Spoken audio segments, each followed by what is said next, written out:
नेपाल शिक्षक महासङ्घको नेतृत्वमा शिक्षक साथीहरू अहिले काठमाडौँ केन्द्रित सडक आन्दोलनमा हुनुहुन्छ।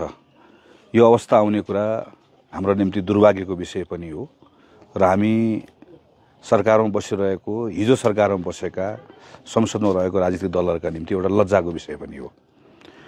शिक्षकहरूको माग संसदले बनाउने कानुनसँग जोडिएको छ। यो कानुन वास्तवमा हामीले धेरै पहिला बनाइसक्नु पर्ने थियो। हामीले समयमा आफ्नो काम गर्न सकेनौँ। यहाँ कसैलाई दोष दिएर पनि हुन्न, किनकि यो बिचमा हामी सबै आलो पालो सरकारमा बसिसक्यौँ। हामीले सरकारमा बस्दाखेरि जुन तदारुकता देखाउनु पर्ने हो त्यो देखाउन सकेनौँ, संसदमा देखाउन सकेनौँ, जसको कारणले गर्दा आज सडकमा आउनुपर्ने अवस्था बनेको छ।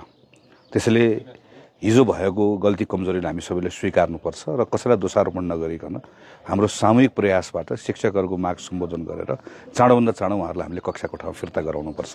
वैशाख 2बाट नयाँ सत्र सुरु हुँदैछ। त्योभन्दा पहिला यो विषय हामीले टुङ्ग्याएनौँ भने यसले शैक्षिक क्षेत्रलाई नराम्रोसँग प्रभावित गर्छ। अहिले हेर्दै गर्दा हल्का लाग्न सक्छ, तर यसले लामो समयसम्म नेपालको सार्वजनिक शिक्षाको क्षेत्रलाई प्रभाव पार्न सक्छ। त्यसैले हामी पनि सचेत हुनुपर्छ। खास गरिकन प्रधानमन्त्रीजी र सरकारमा बसेका साथीहरूले अझ बढी जिम्मेवारी बोध गर्नुपर्छ र शिक्षक साथीहरूले पनि यो अहिलेको समयको संवेदनशीलतालाई बुझिदिनुपर्छ भन्ने लाग्छ।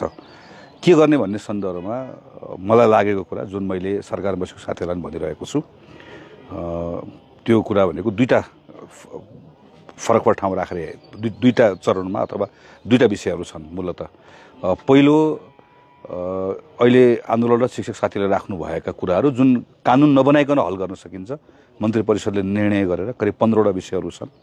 यसमा शिक्षकहरूको मर्यादाक्रमको कुरा छ, स्वास्थ्य उपचारको कुरा छ, सामाजिक सुरक्षाको कुरा छ, प्राविधिक ग्रेडको कुरा छ, दरबन्दी मिलानको कुरा छ, शिक्षक विद्यार्थी अनुपातको कुरा छ, इसिडी पढाउने साथीहरूको तलबमान सुविधाको कुरा छ, विद्यालय कर्मचारीको कुराहरू छ, यी लगायतका राहतको शिक्षकहरूको यो बिरामी विद्या सञ्चिति यसलाई मिलाउने कुराहरू छन्।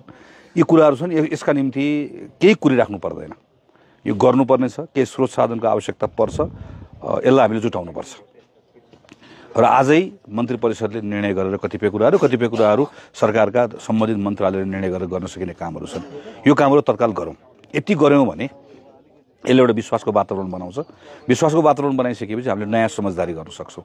त्यो नयाँ समझदारी पनि अब कानुन निर्माणसँग जोडिएको विषयका सन्दर्भमा के गर्ने भन्ने कुरामा मैले अहिले राखिरहेको सुझाव भनेको कानुन संसदले बनाउने हो। त्यसैले सरकारले मात्र सबै कुरा भनेर हुँदैन। अहिले अब केही दिनपछि हाम्रो संसदको अधिवेशन प्रारम्भ गर्नै पर्छ। सरकारले अहिले नै एउटा मिति तोकेर संसदको अधिवेशनको निम्ति मिति तय गरौँ। राष्ट्रपतिले आह्वान गर्ने कुरा भयो, संसदको मिति तय भइहाल्यो। संसदको मिति तय भएको 7 दिन 8 दिन पछाडिको समय तोकेर त्यो दिनभित्रमा हामी शिक्षाको विधेयक पारित गर्छौँ भनेर एउटा समझदारी निर्माण गर्न सक्छौँ।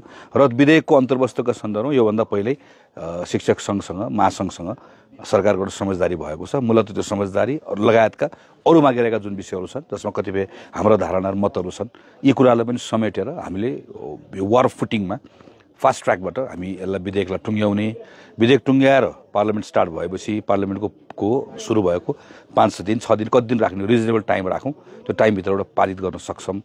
यो यसरी गऱ्यौँ भने शिक्षक साथीहरूलाई पनि यति गतिभित्रमा वैशाखको 12, 15, 16, 18 भित्रमा विधेयक पारित हुन्छ भन्ने एउटा भरोसा हुन्छ।